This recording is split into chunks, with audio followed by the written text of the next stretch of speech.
Centrada en el Mediterráneo, al que divide en dos mitades, la península italiana es, también históricamente, el verdadero eje de lo que entendemos por cultura mediterránea.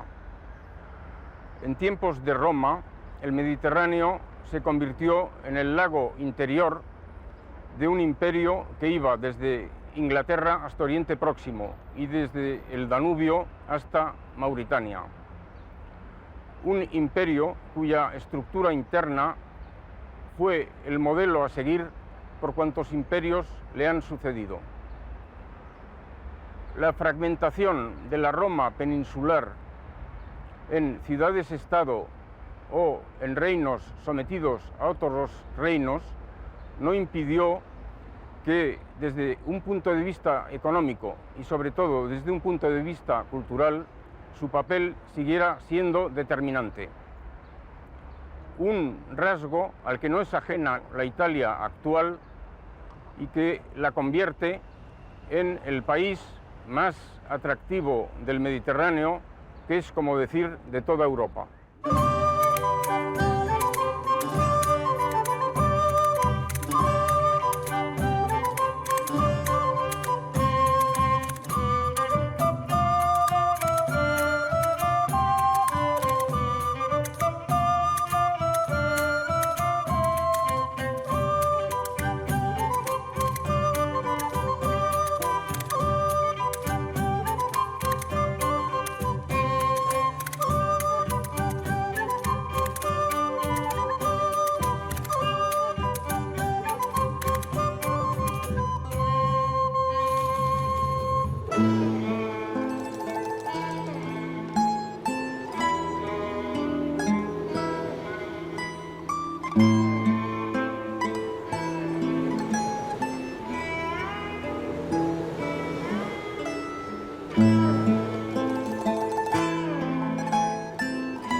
Viajar por Italia supone un constante desplazamiento no solo en el espacio, sino también en el tiempo. Son pocos los países, tanto del área mediterránea como del mundo entero, de los que pueda decirse lo mismo. Italia no ha escapado a las guerras ni a las catástrofes naturales que se han abatido sobre otras naciones, pero aquí el substrato cultural es tan rico que las huellas de un periodo determinado siguen deslumbrando aunque el entorno sea distinto, no menos armoniosas hoy que en el pasado. Y la fascinación que experimenta el visitante al trepar hasta las ruinas del Palacio de Tiberio, en Capri, no es probablemente inferior a la experimentada por el propio Tiberio al elegir aquel lugar para construir su residencia.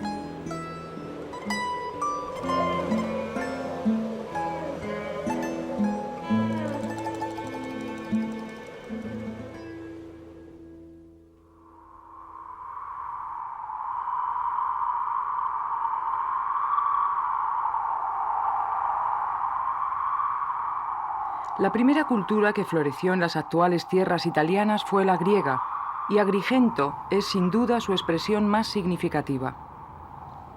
En aquella época ni siquiera tenía demasiado sentido hablar de tierras italianas.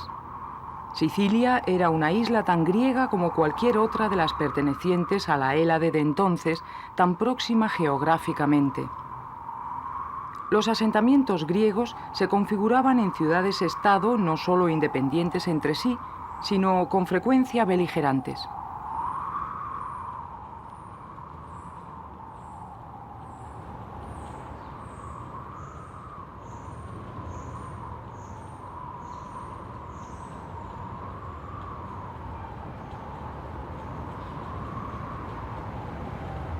Un modelo anterior al de la Roma clásica, aunque como veremos, también posterior, ya que fue la organización política naturalmente adoptada por numerosas ciudades italianas en el curso de la Edad Media. La cultura etrusca fue coetánea de la griega, pero en ningún momento alcanzó un equiparable grado de desarrollo.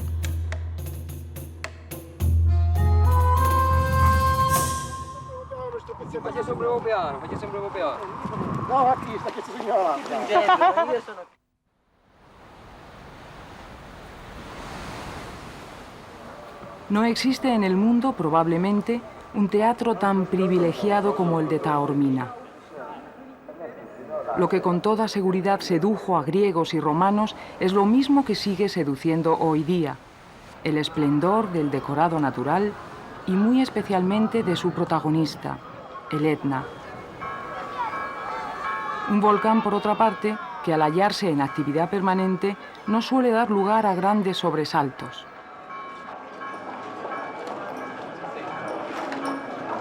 La singularidad de Taormina permite apreciar de inmediato las dos vertientes del fenómeno turístico. Por una parte, favorece la conservación de sus muchos monumentos. Por otra, la mera presencia física de los turistas dificulta la contemplación de esos monumentos. A mayor atractivo, mayores dificultades.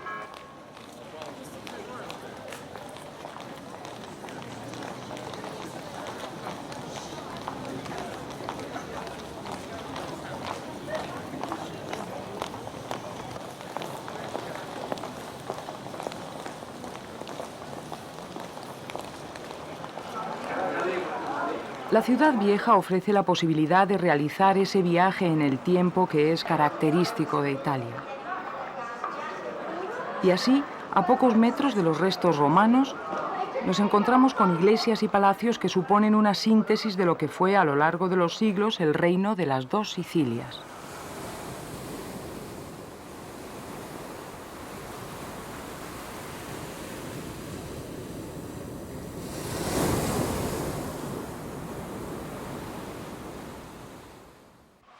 Para hacerse una idea de lo que es y sobre todo de lo que fue Palermo, la capital histórica de Sicilia, nada como contemplarla desde la ciudadela de Monreale. Casi a vista de pájaro, la ciudad. Y también las razones de su pasada prosperidad: la bahía, en la costa occidental de la isla, y la Conca d'Oro, el fértil llano que se extiende a su espalda, un mar de naranjos donde ahora proliferan edificaciones de suburbio.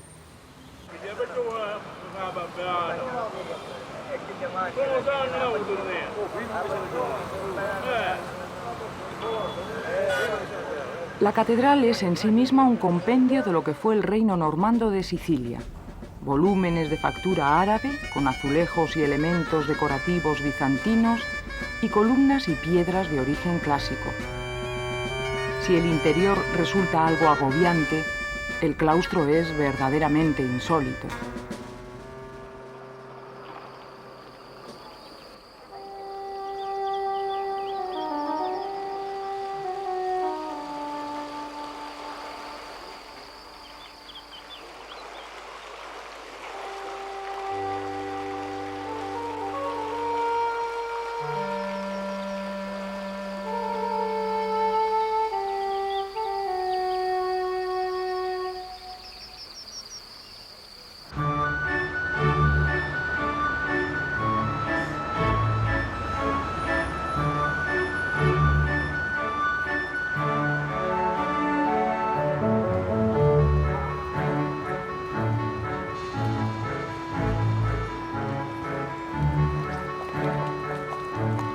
Esos mismos elementos arquitectónicos se encuentran en el centro de Palermo, tanto en la catedral como en el Palacio de los Normandos, y todavía más genuinos en las iglesias de San Giovanni y San Castaldo.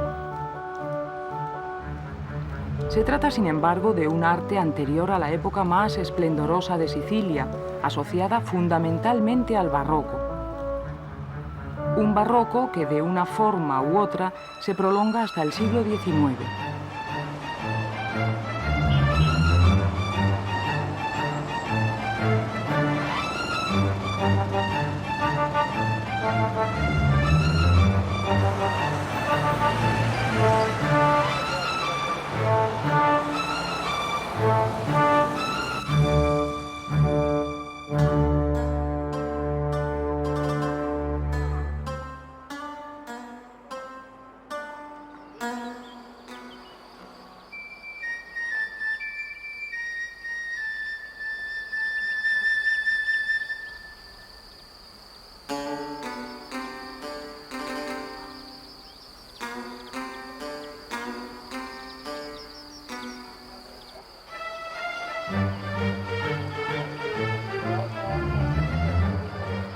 Lo que caracteriza a la ciudad, su centro monumental, corresponde al periodo en que Palermo era el centro del reino de las dos Sicilias.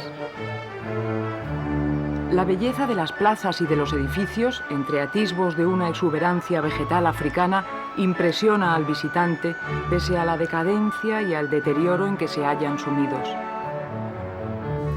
Un estado de abandono al que no es ajena la presencia invisible pero real de la mafia, en la medida en que retrae a todas luces las inversiones que la rehabilitación de la ciudad requiere.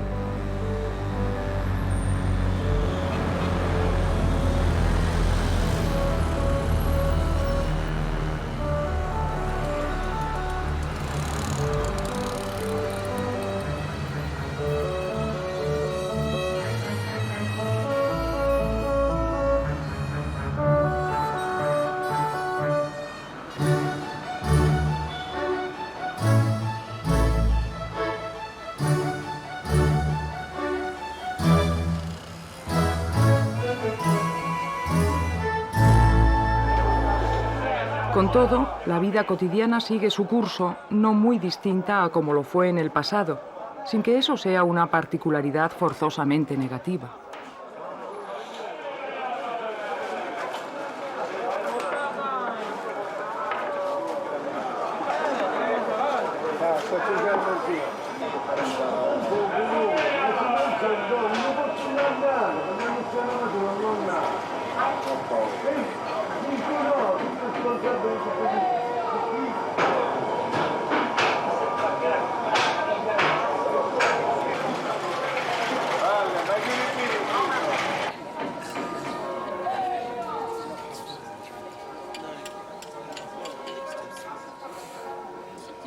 La principal resistencia al deterioro dimana de los propios edificios, de su diseño arquitectónico, de la nobleza de los materiales empleados, reacios, se diría, a claudicar ante el paso del tiempo y el abandono.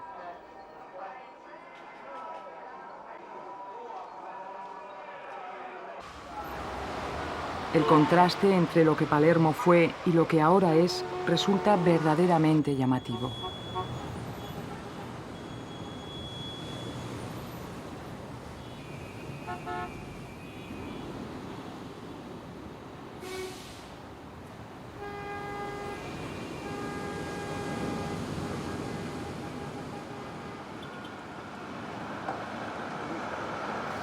Aunque acaso no tanto como el contraste entre lo que Palermo es y lo que en circunstancias más normales hubiera podido ser.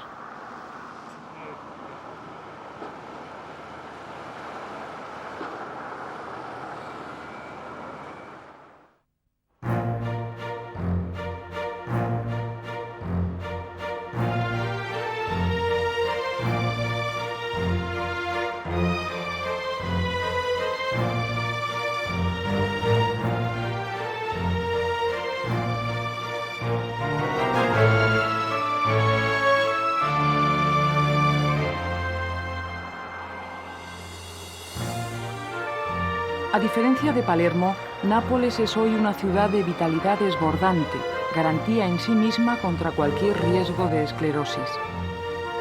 Sin embargo, tampoco es lo que era en el momento de la unificación nacional, cuando las dos ciudades ricas de la Nueva Italia, no solo en el terreno cultural, sino incluso en el económico, eran precisamente Nápoles y Palermo. El oro que Garibaldi se llevó del reino de Nápoles y de las dos Sicilias sirvió para reindustrializar el norte, dejando todavía pendiente una equivalente reinversión en el sur. No solo los palacios, sino también los grandes centros culturales y sociales evocan la época en la que Nápoles era la gran ciudad de Italia y Roma una simple capital de provincias. Las calles, las galerías comerciales, los edificios públicos, todo en Nápoles subraya su frustrado afán de protagonismo histórico.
El gran mundo cuenta hoy con escasos reductos en la ciudad y las reivindicaciones sociales, casi diarias, representan la otra cara de la moneda.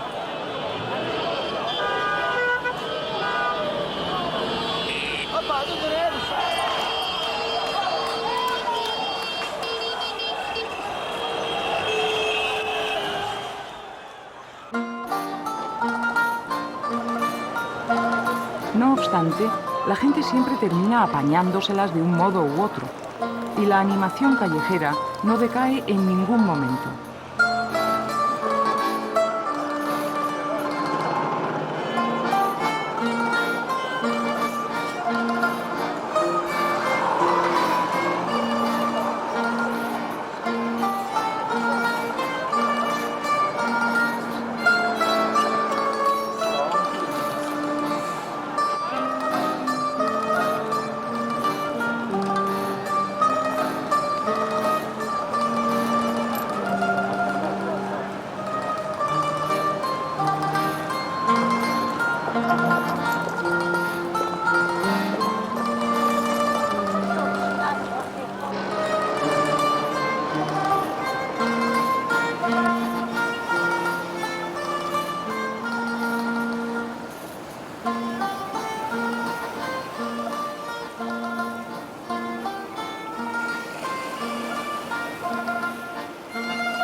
Es esa vivacidad popular, probablemente, lo que da calor a las piedras de los palacios, al estrecho espacio de las antiguas calles.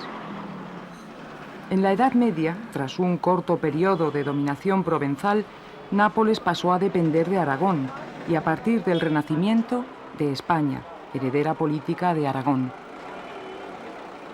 En el terreno cultural, la dependencia discurrió en sentido inverso. Fue siempre Italia la que influyó en Francia y en España. Los tres castillos o fortificaciones que protagonizan el perfil de la ciudad, según sea el ángulo elegido, son un resumen de la historia de Nápoles desde la Edad Media hasta los días de la Unidad Nacional.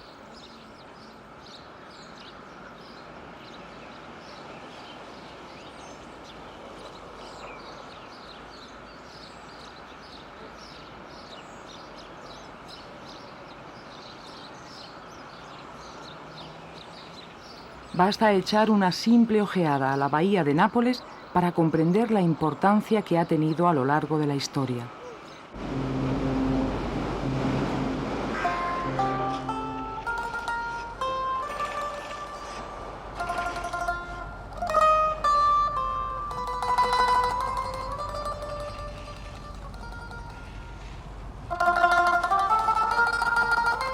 El contorno de la bahía viene seduciendo al visitante desde siempre. La costa amalfitana es abrupta y escarpada, y su punto más espectacular es, sin duda, el que ocupa Positano.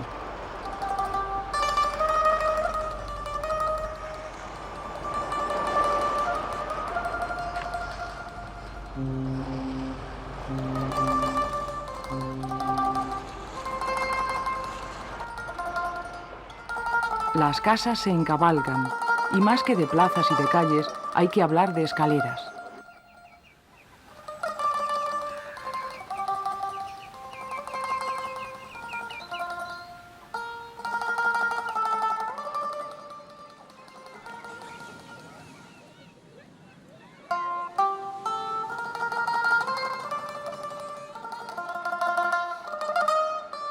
Unas características que, si en el pasado protegieron a Positano de los turcos, en la actualidad lo protegen de los excesos del turismo de masas.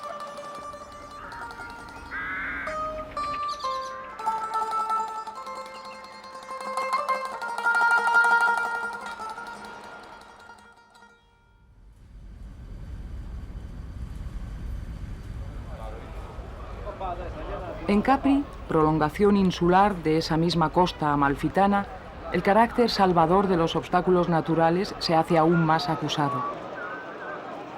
Y es que Capri, situada a la entrada de la bahía de Nápoles, ha estado de moda siempre. Pero el turismo moderno, iniciado aquí antes que en casi ningún otro sitio, no ha desvirtuado en lo esencial lo que la isla es, y parece ya muy difícil que lo desvirtúe a partir de ahora.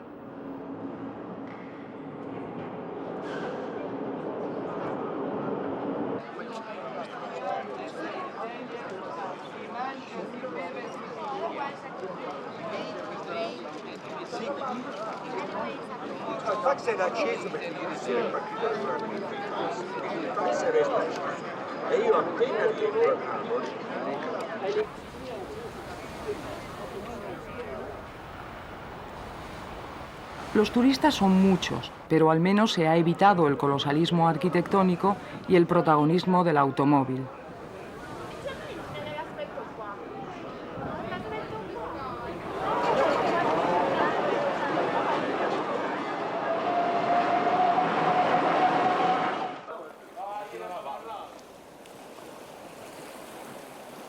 En Capri han vivido gran número de escritores y artistas, y a ellos se les debe en gran medida la convicción general de que la belleza de la isla no debe ser sustancialmente alterada.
Herculano, en el momento de su destrucción, hace casi 2000 años, debió de ser un lugar residencial tan elegante como hoy pueda serlo Capri.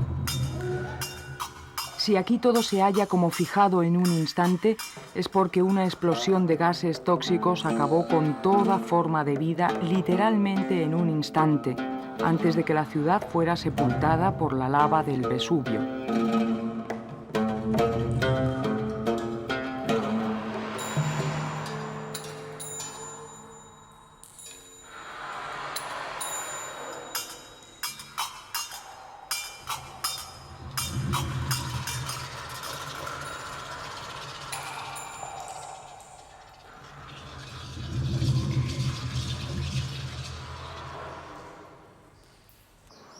Sus calles discurrían paralela y perpendicularmente a la bahía, y sus casas, patios, establecimientos públicos y pinturas murales de gran belleza fuerzan a una triste comparación con las edificaciones sobrepuestas del Herculano actual en los arrabales de Nápoles. El Vesubio, a diferencia del Etna, no mantiene una actividad visible permanente. Eso lo hace mucho más peligroso, ya que cuando entra en erupción es siempre por sorpresa.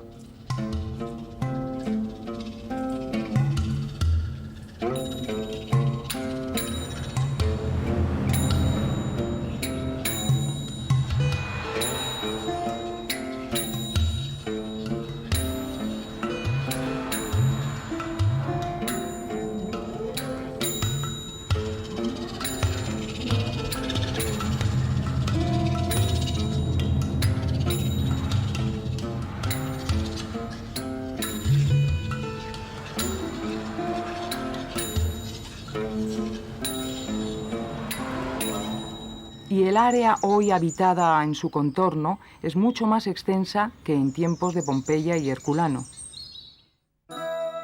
La mejor expresión de la sensibilidad y el ideal, no ya de belleza, sino de modo de vida en la Roma clásica, lo ofrece Villa Adriana. El carácter estudiado y medido del conjunto es en efecto algo más que belleza. un intento de armonizar vida humana y cosmos.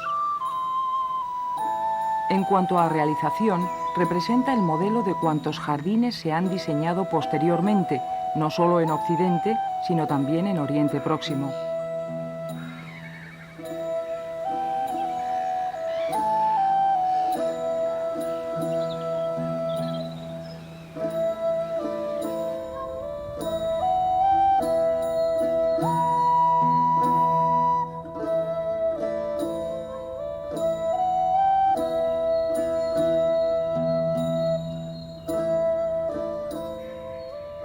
La sensación de serenidad que transmite Villa Adriana corresponde al momento de plenitud de Roma en que fue construida, la época en la que Trajano supone el punto culminante del imperio, Adriano la consolidación y Marco Aurelio el apacible comienzo del declive. El hecho de que los tres fueran oriundos de la península ibérica, lejos de ser en sí mismo un síntoma de la decadencia de Roma, muestra hasta qué extremo el centro de Roma era entonces susceptible de encontrarse en cualquier punto de su imperio.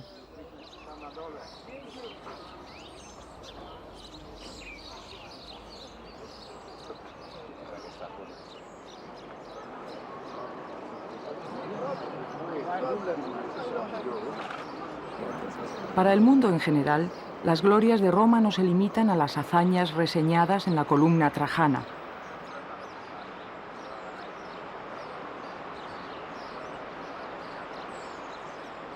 La deuda para con Roma es otra, y no se reduce al respeto con que supo asimilar y continuar el pensamiento y la cultura de los griegos, lo que no es poco.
Lo que el mundo debe a Roma es fundamentalmente su capacidad de informar una sociedad en la que los ciudadanos pudieran desarrollar al máximo sus cualidades personales en beneficio tanto de la comunidad como del propio individuo.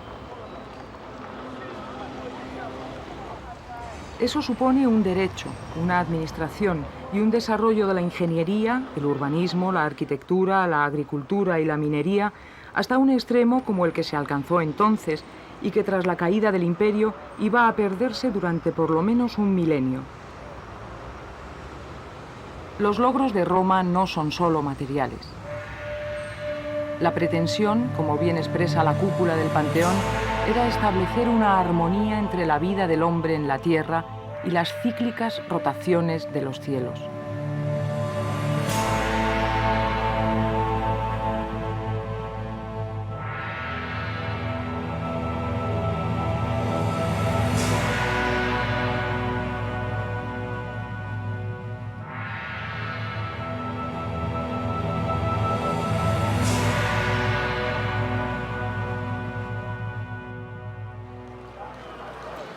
Roma está lejos de ser agotable por sus imágenes más tópicas.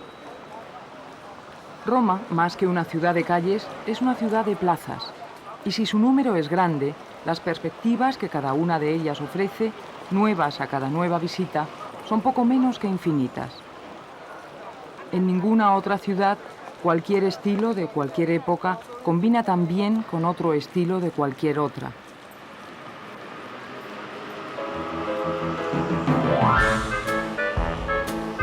Hoy día, Roma es seguramente la ciudad del mundo más conocida, incluso por quienes no han estado nunca en ella, gracias no solo a la pintura o a la fotografía, sino por encima de todo al cine.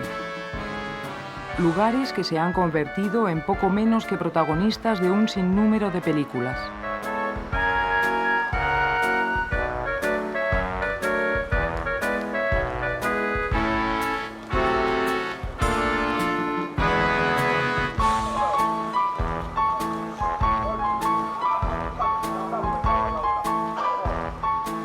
Y el visitante, cuando llega, repite lo que ha visto en las películas o inventa su propia película.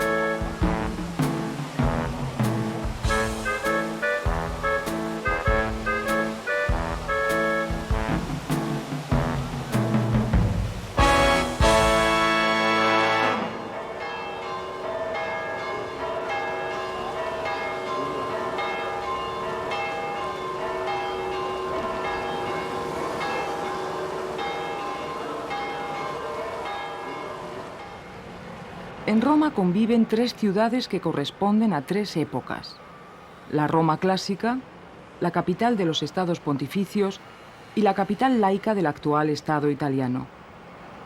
Aislar una de las otras resulta prácticamente imposible.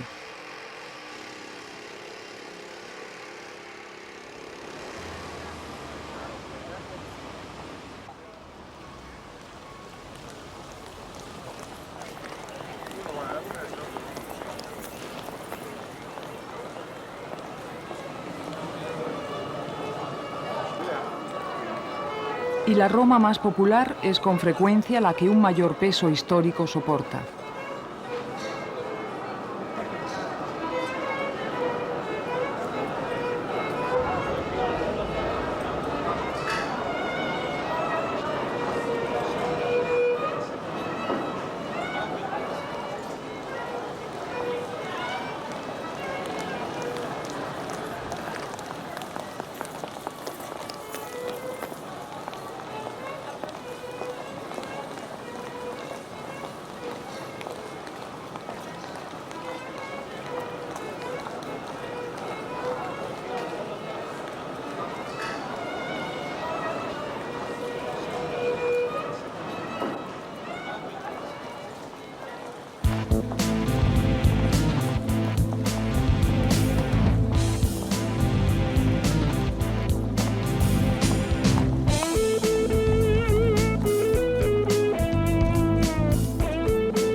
Ninguna ciudad ha conocido tantos cambios.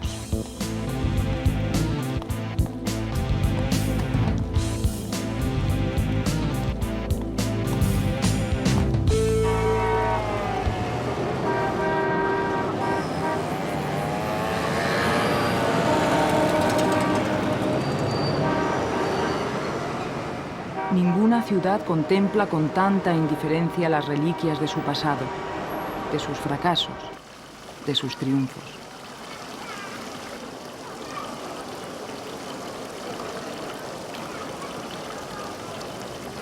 Tal vez el monumento que mejor sintetiza el pasado romano sea Sant'Angelo, en el territorio del Vaticano. Concebido por Adriano como panteón para sí y para los suyos, sirvió de bastión contra los bárbaros y de residencia papal en el Renacimiento. Es decir, conoció los embates que precedieron a la caída de Roma y se mantuvo operante durante los 1000 años de infelicidad que siguieron a esa caída. Una infelicidad producto de la acción combinada de dos factores. Por una parte, el olvido del pasado en una sociedad rudimentaria donde el individuo difícilmente podía encontrar otro consuelo que el de pensar en una vida eterna después de la muerte.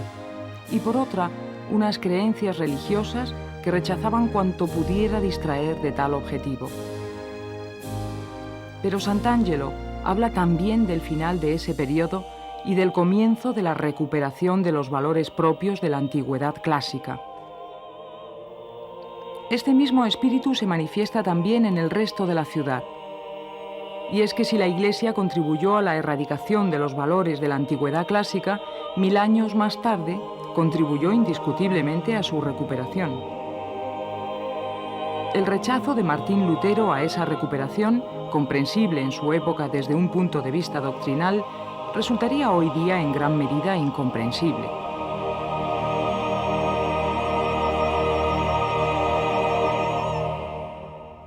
Los nuevos valores renacentistas se plasmaron no ya en el terreno del arte, sino se diría en el propio paisaje.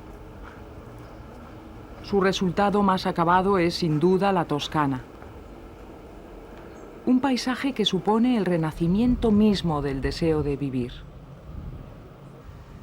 Un sentimiento que lo asume todo, que no renuncia a nada, sean piedras etruscas o romanas, sean los valores antiguos adecuados a los nuevos tiempos. Pero la mejor representación de ese espíritu tiene un nombre: Florencia.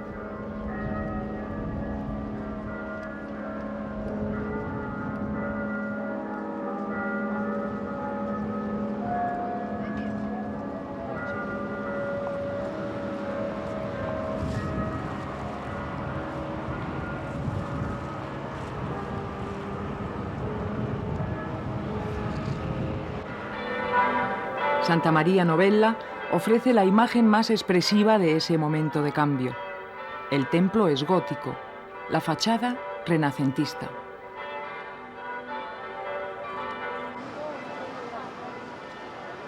Un estilo cuya representación más emblemática no iba a tardar en alzarse a corta distancia de Santa María, el Duomo. Una construcción que tuvo la virtud de asociar para siempre un estilo arquitectónico a una ciudad.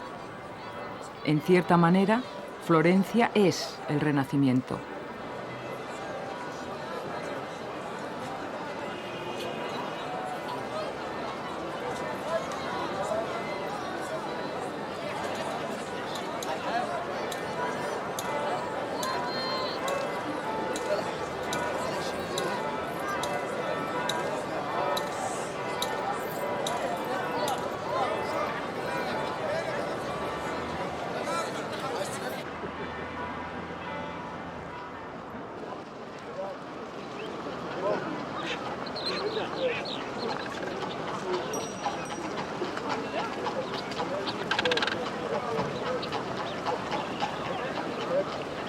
Aunque no solo el Duomo, también la Plaza de la Señoría, el David de Miguel Ángel, los Uffizi.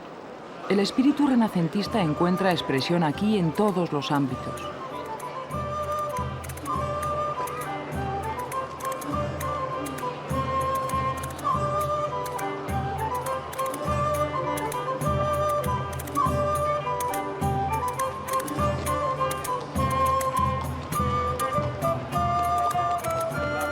Un renacimiento que de hecho había comenzado 2 siglos antes, con la recuperación de la epopeya clásica realizada por Dante, el renacer de la literatura que supuso además el nacimiento de una lengua, el italiano moderno.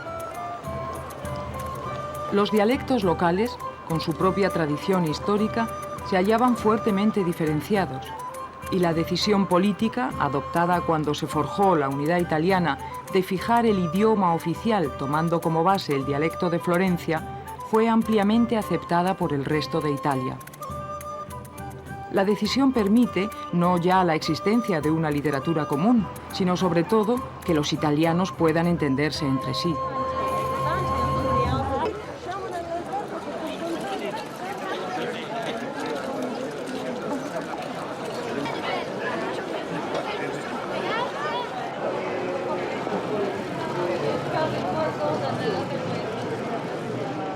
Las calles hablan por sí solas de otros aspectos del pasado de Florencia. Su protagonismo histórico durante toda la Edad Media, por ejemplo, solo equiparable al de otras ciudades-estado de primer orden como Milán, Génova o Venecia. Y muy ligado a ese papel, su relevancia financiera. Los primeros banqueros del mundo fueron florentinos, genoveses y venecianos. De ellos aprendieron los banqueros de los Países Bajos, de Inglaterra y de las ciudades alemanas. Aspectos del pasado de Florencia sin duda valiosos.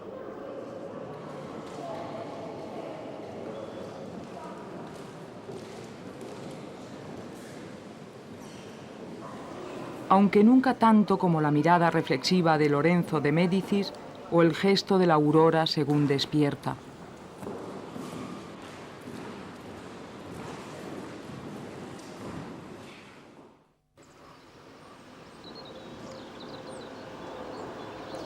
La unificación italiana, gestada en el norte del país, nació con la clara pretensión de convertir a Italia en un estado similar a los de Allende los Alpes. Los jardines del Vitoriale, a orillas del lago Garda, más que expresión de esa realidad, lo son de la voluntad mussoliniana de resucitar la Roma imperial.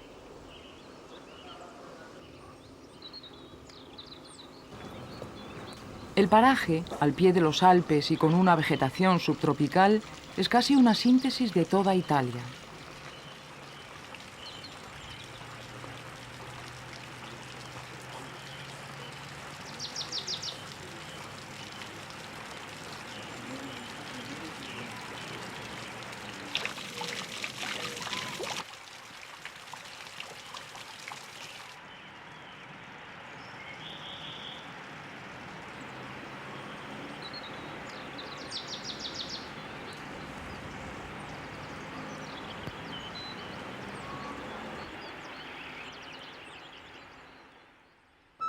Y la silueta de la villa de Catulo parece querer recordar que ni la Roma clásica puede ser resucitada, ni su espíritu ha dejado de estar presente en el mundo mediterráneo.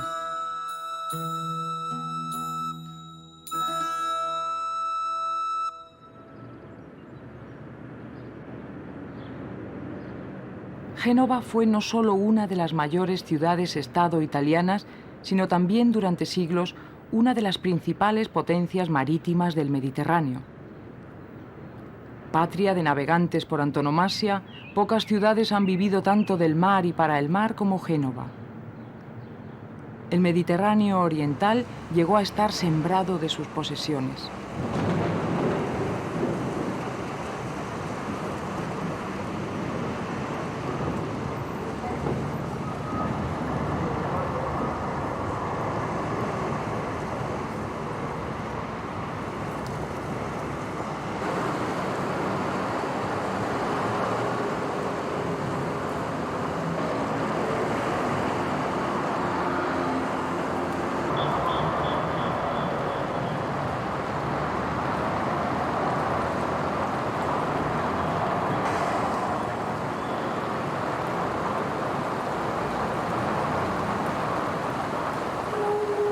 Edificios encabalgados, suelos trepidantes, volúmenes rotundos.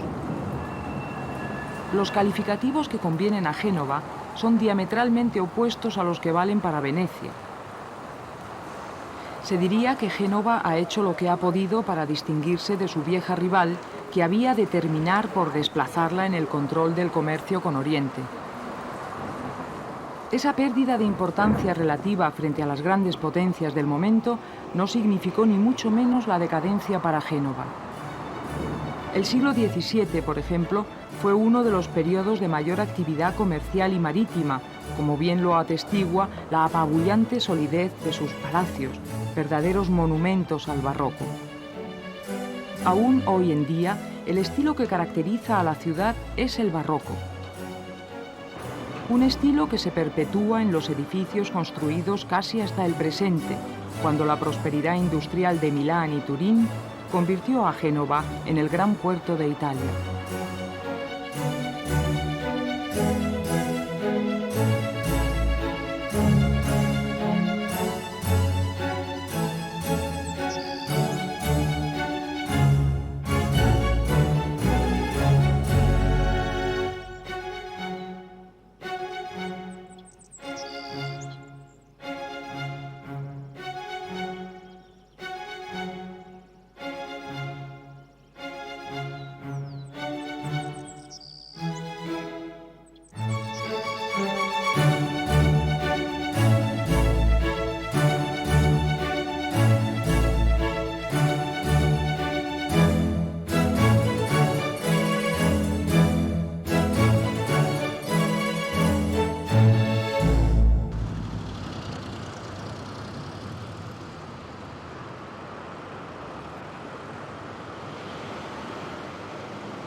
Solo el declive de la industria tradicional, unido al declive general de los grandes puertos, ha significado también para ella el declive urbano.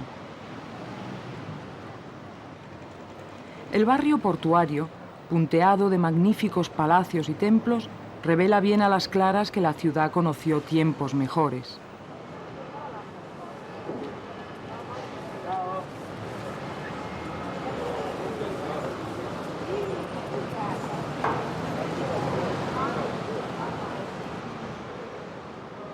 Sin embargo, el peso específico de Génova, su estructura urbana y sobre todo el espíritu de sus ciudadanos son demasiado valiosos como para que la ciudad no salve ese intervalo de desconcierto y encuentre una vez más un rumbo acorde con los nuevos tiempos.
Nacida de las aguas como la propia Venus, Venecia es la más joven de las ciudades históricas italianas.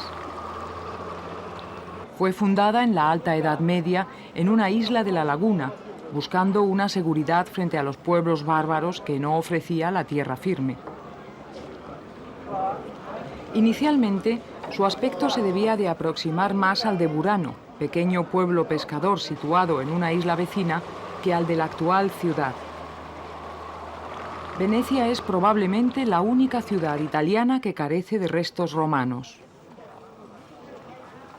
Históricamente, sin embargo, es una de las más semejantes a Roma en su espíritu. No hay que olvidar que Roma también nació entre lagunas y marismas.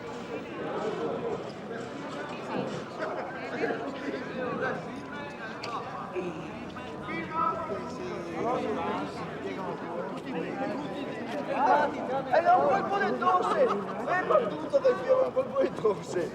Ma ti siamo accorti? Vabbè, una scena, come ti sta? Ho visto una...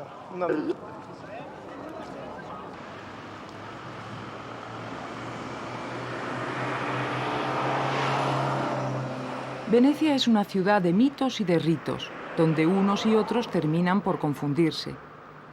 Así, el Lido, una de las playas más famosas del mundo a comienzos del siglo XX.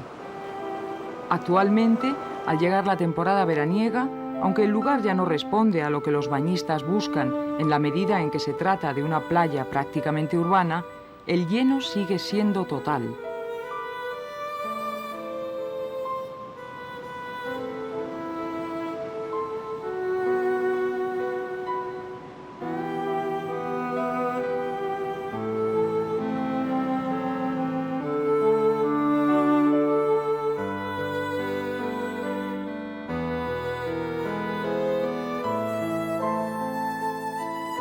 Venecia es desde hace siglos una ciudad idéntica a sí misma, preservada de cambios indeseables gracias a su propia singularidad. Los canales y palacios que el visitante contempla en la actualidad son prácticamente idénticos a los que contemplaron los viajeros del pasado. Unos viajeros cuyo entusiasmo por la ciudad se ha ido incorporando a la tradición de esa ciudad, junto con los lugares más directamente asociados a su presencia, trátese de playas, de bares y salones de té y hasta de hoteles, convertidos en una variante más de los monumentos propiamente dichos.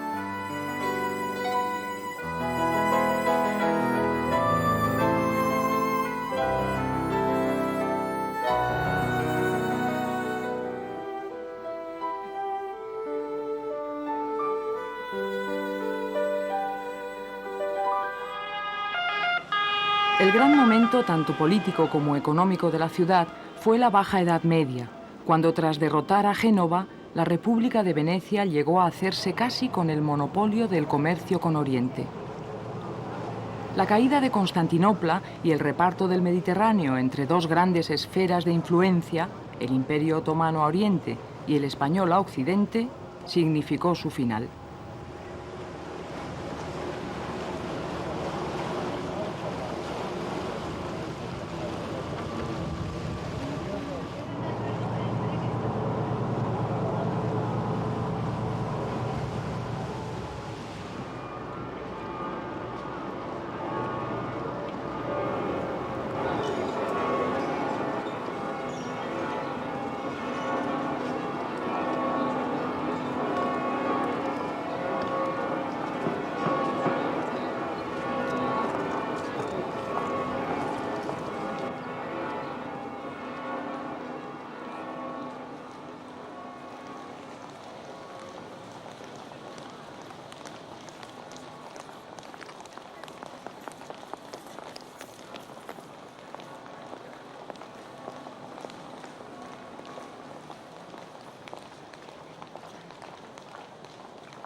Hoy la población fija de la ciudad es muy escasa y la impresión de ciudad escenario se impone al visitante hasta el punto de que casi sorprende la existencia de un mercado, como si los extras de esa función teatral que es Venecia no tuvieran derecho a su propia vida cotidiana.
El declive político no supone forzosamente un declive económico, ni mucho menos un declive cultural. En el caso de Venecia, podría incluso decirse que significó todo lo contrario. Culturalmente, los siglos XVII y XVIII representan el apogeo de Venecia, mientras que desde el punto de vista financiero, por esas fechas, sus banqueros habían creado ya escuela por Alemania y los Países Bajos.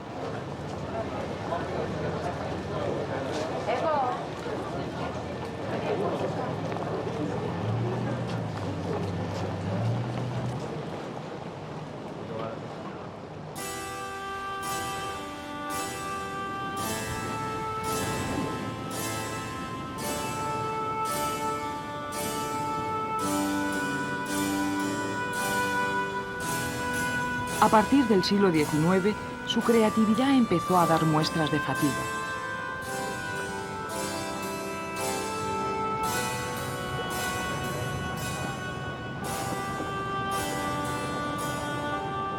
Pero fue precisamente entonces cuando empezó a ejercer su mayor influjo en el resto del mundo, por el procedimiento de convertir a cada viajero en figurante de ese espectáculo que es Venecia y en espontáneo embajador de su cultura. Probablemente en ningún momento de su historia ha sido tan admirada Venecia como en el presente.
Una característica de Venecia, hoy acaso válida para el conjunto de Italia.